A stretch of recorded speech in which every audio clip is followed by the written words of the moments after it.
Very much enjoyed the exhibit outside and the tremendous audience and turnout here. It really is a great group, and wonderful to see such a huge group of people getting together to discuss the important energy issues that we face in Virginia and in the United States and around the world.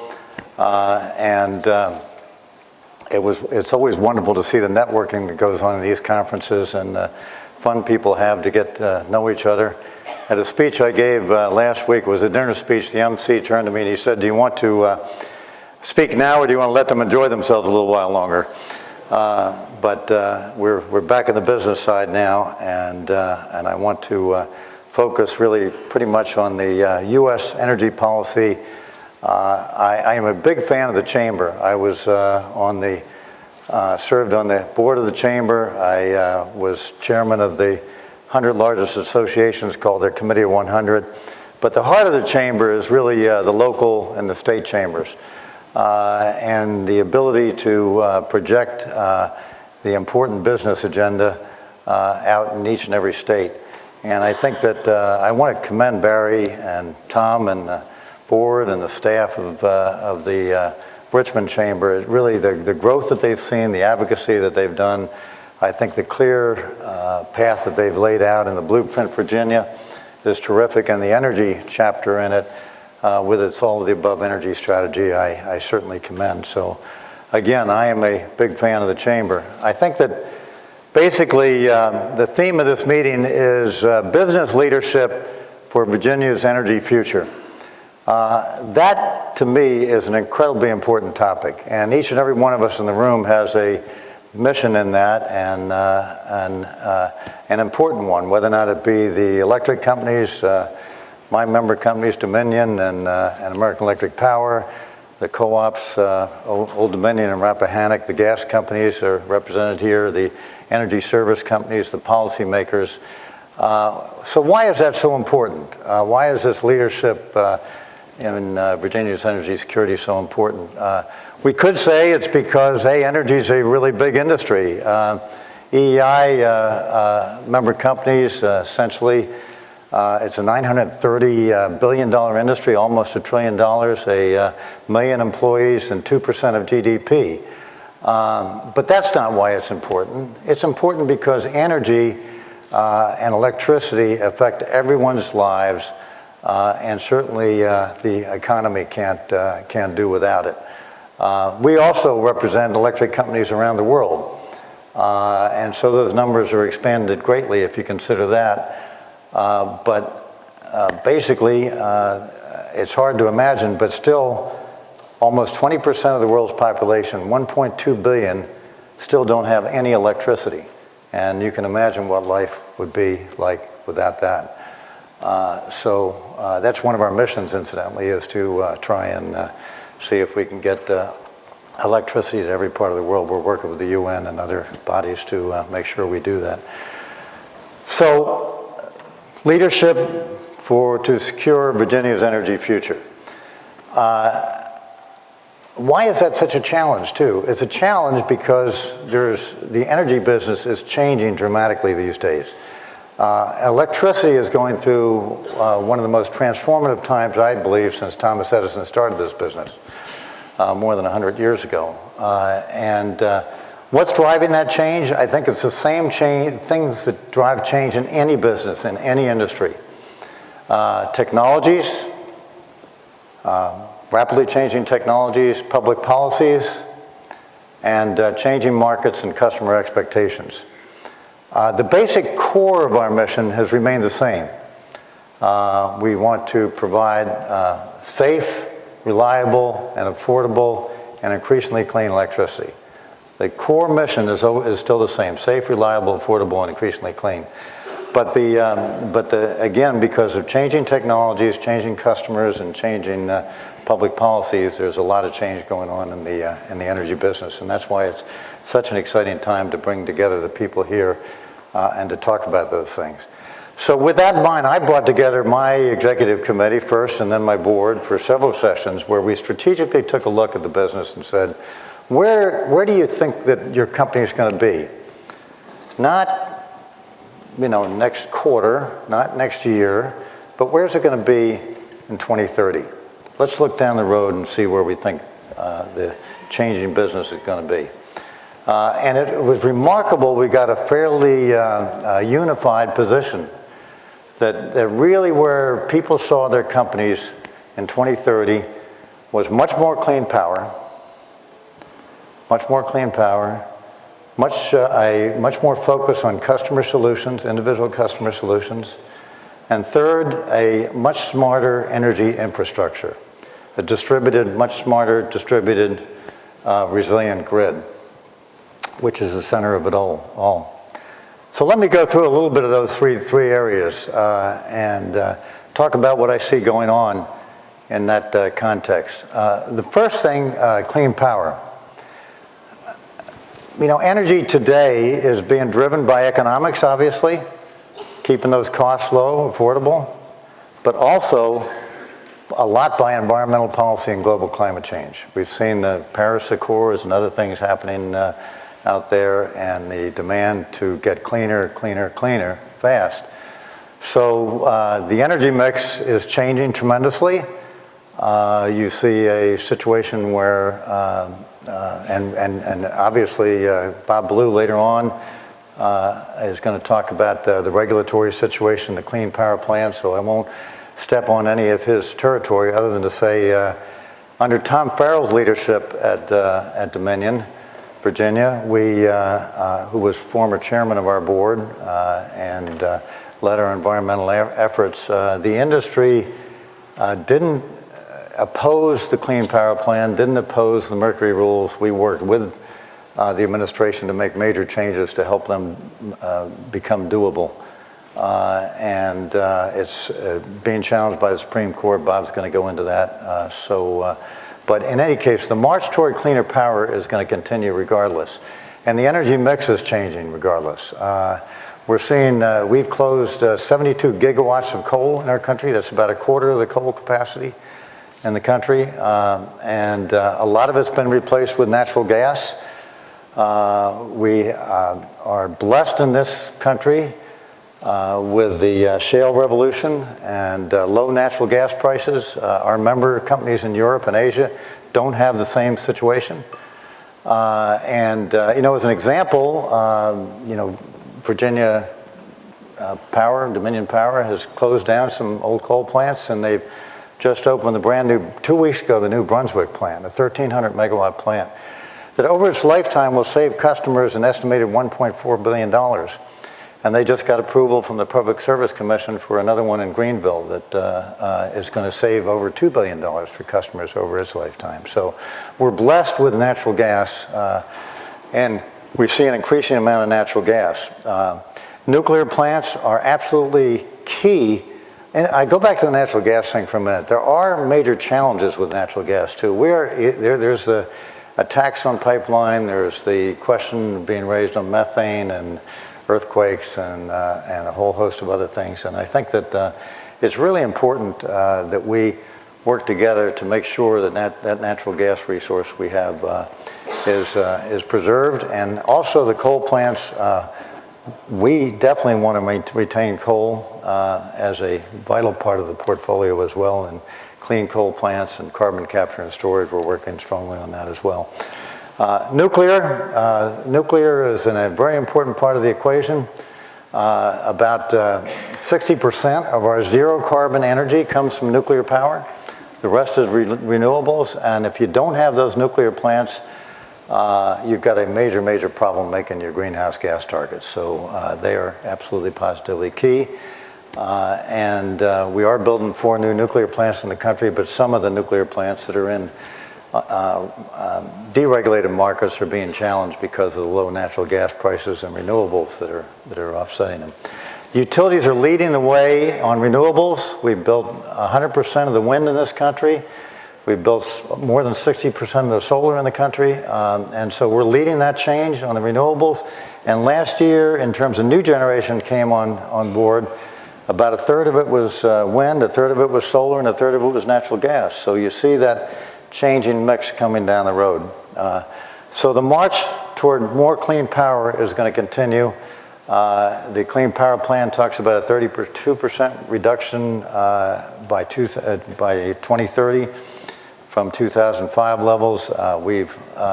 We're at the 20% mark now, and we're going to do everything we can to make that target. It's going to be challenging in some states. Focus on customer solutions. Well, that sounds like any business should focus on the customer, right? The customer is always number one in any business, and certainly is in the electricity business, but maybe we haven't focused that much on individual customers. And you know, from our standpoint, all those customers' needs are changing. The large customers, you can take, for example, a recent agreement in the state of Virginia between Microsoft and the state, and again, Dominion Power, for a solar array that they wanted to make their sustainability goals, and also enough backup power to make sure that everything is reliable.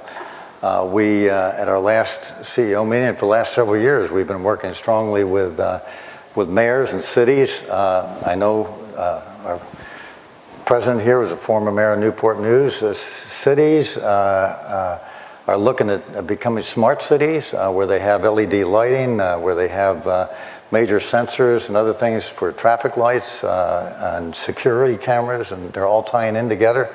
So smart cities are things that are really going to change dramatically how you all live in the different cities. The Department of Defense, we're working strongly with DOD in places like Newport News and other places to meet their needs, their resiliency needs, so they can come away from the grid if there is an attack, and so they can have the kind of assured power that they need, but also to meet their sustainability and efficiency goals. We are building solar facilities on military bases now and operating them. That was never allowed before, and is something that we're doing to meet their needs. So you've got not only the large customers, but commercial and industrial customers, the Walmarts and people like that. We've got a national accounts programs where we meet with them and try and if they want renewables, we are going to meet their needs, and obviously they all have efficiency goals as well. And residential customers, a lot of network platforms that are helping residential customers use energy a lot better and more efficiently. The common theme in all of these things meeting customers' needs is big data. And the big data, there's a lot more data that we can accumulate to find out what individual customers want and need.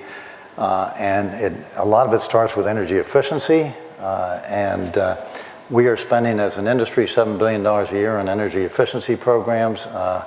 And people wonder why I'm out there encouraging people to use less of our product is because if they can use it more efficiently, it's going to be a better value to them. So these are all important parts of the equation. And the last part I want to mention is electrification, because quite frankly, using more electricity in a lot of cases is a much more efficient and better thing for the environment. I do drive a Tesla. I know Tom does as well. It's great for the environment, but it's also just a fabulous car. 0 to 60 in 3.9 seconds, and some of the rest of that stuff. It's nice to get a ticket. It goes well through snow and other things because it's got a great weight to it. But electric vehicles, even with gasoline prices as low as they are today, electric vehicle sales are up 20% above last year's level. And cars are becoming more and more electrified because of all the computers and other things that are in there. And now there are about 450,000 cars on the road that are electric vehicles right now. But that's only part of the story. If you go to the Port of Savannah, the military has electrified everything there. The huge derricks and cranes and the vehicles that are handling various equipment and things of that nature have all become electrified because they're quieter, they're cleaner, they're safer, and you're seeing that happen in ports and airports and all over the country and around the world indeed too. So you're going to see at the same time that energy efficiency is kicking in, more electricity is kicking in, and I think that's an exciting thing for our business as well. So clean power, focus on customer solutions, and the final thing is a smarter energy infrastructure. we are building a much more smart, digital, resilient grids. And the grid is kind of the central nervous system of everything. It is the multi-directional platform that is kind of the brain center for everything that happens. And it's enabling us to do so much more with everything. We've got 65 million smart meters already in this country, smart grids, and they are expanding rapidly, and they are enabling us not only to do things with customers, to get big data, to deal with things much more efficiently, but they're helping us to operate the system a whole lot better, to maximize the equipment that we're working with each other. When there's storms or outages, we know precisely when that happens. You don't have to send trucks around to find out what's going in. You eliminate truck rolls and you operate the whole system. We're saving billions and billions of dollars with smart grids, and they are a great, great value that is enabling us to do so much more with the system. And they're also enabling us to put more technologies on the system. The intermittent technologies like solar and wind, it helps us operate them together much better, along with the rest of the system.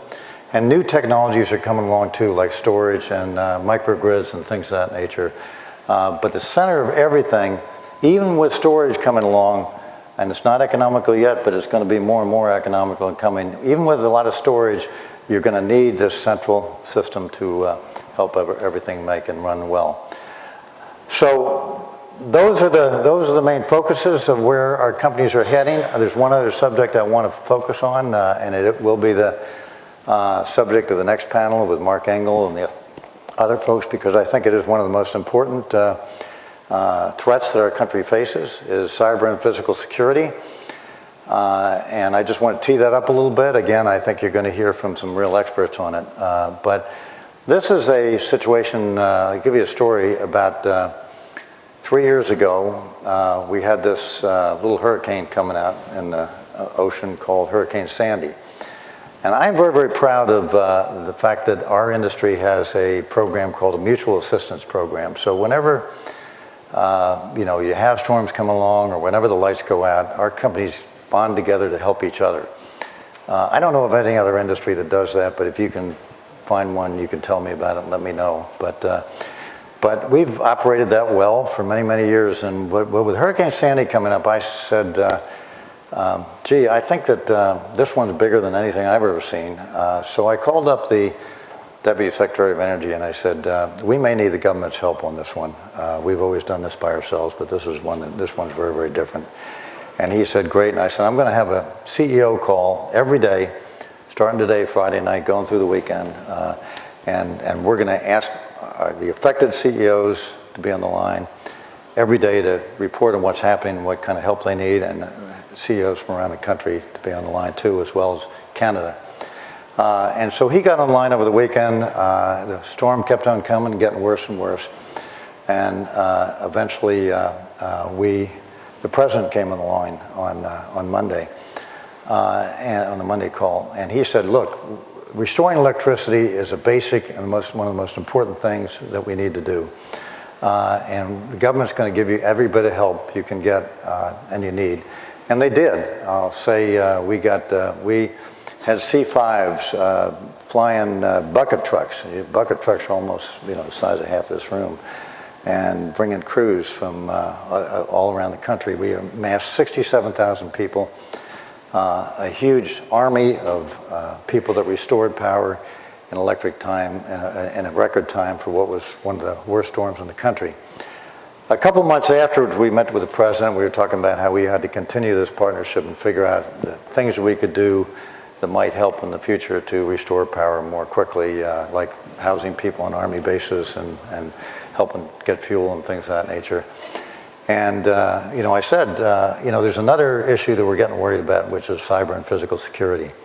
And he just jumped right out on that and said, you guys got to get together and put together the same kind of partnership on this, because this is a huge issue. And we did do that. We formed an electric sector coordinating council that just met earlier last week, and it's CEO level driven, so things get done. And the highest levels of the White House and Department of Homeland Security, Department of Energy, and CEOs in our industry, including the folks at Dominion and AEP, and the co-ops and public power. This is a joint effort on all this stuff, and it is so important. We've been working on developing technologies. We've been working on ways to share information at the speed of machine to machine. And you heard about the last Ukrainian attack. Well, we were right. That was an example from the Russians attacking. Well, hasn't been directly attributed to them. The Ukrainian electric system and bringing it down. We also concentrate on response and recovery drills, which are teaching us a whole lot.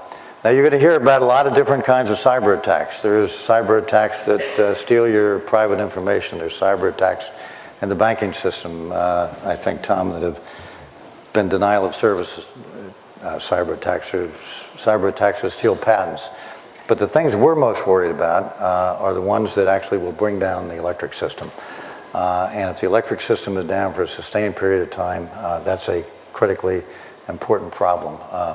The most critical industries that have been identified by the President's Advisory Board are finance, electricity, telecommunications, transportation, and water. These are the basic life-sustaining industries. So we're trying to get some cross-sector coordination to work with each other. And we're also doing a lot of work now on how to do cyber mutual assistance, because cyber mutual assistance is a lot different than bringing tree trimmers and bucket trucks and people that string lines. It's a very complicated situation. When Saudi Aramco got cyber attacked by Iran a few years ago, they had 30,000 computers that were turned into bricks for several months, and it took them several months to recover. You can imagine that you don't want to be out of electricity for several months. So this is an incredibly important area for us. We are really concentrating on it. I'm glad that the conference is concentrating on it. There's a lot of jobs that are going to be in cyber in the future. I think Virginia is very well positioned because of all the strength that it has in the defense and other industries to be a major part of that. There's a lot of jobs in the energy infrastructure, the things that we talked about building out the infrastructure. We're spending $100 billion a year in CapEx, a lot of jobs in there too. So again, I very, very much appreciate the Virginia Chamber being out in front of it. Bottom line, the core mission is still reliability, affordability, and increasingly clean. That's going to continue to be the core mission. But a lot of change is happening. That change is going to be a challenge, but it is very, very important for all of us in this room on behalf of the customers to lead that change and to be out in front of it. The electric utility industry is very, very committed to lead that change, and as you see, we're doing it. We're doing it in places like Virginia, we're doing it around the country, and indeed we're doing it around the world. So very, very exciting time to be associated with this business. Thomas Edison, who's one of my favorite guys, was quoted one time. He said, if we all did the things we are capable of doing, we would truly astound ourselves. I believe that we are going to truly astound ourselves, and I think that the people in this room can be working over the next day here to talk about the issues that are being raised here and figure out a way that we can astound ourselves on behalf of our customers and our country. Thank you very much.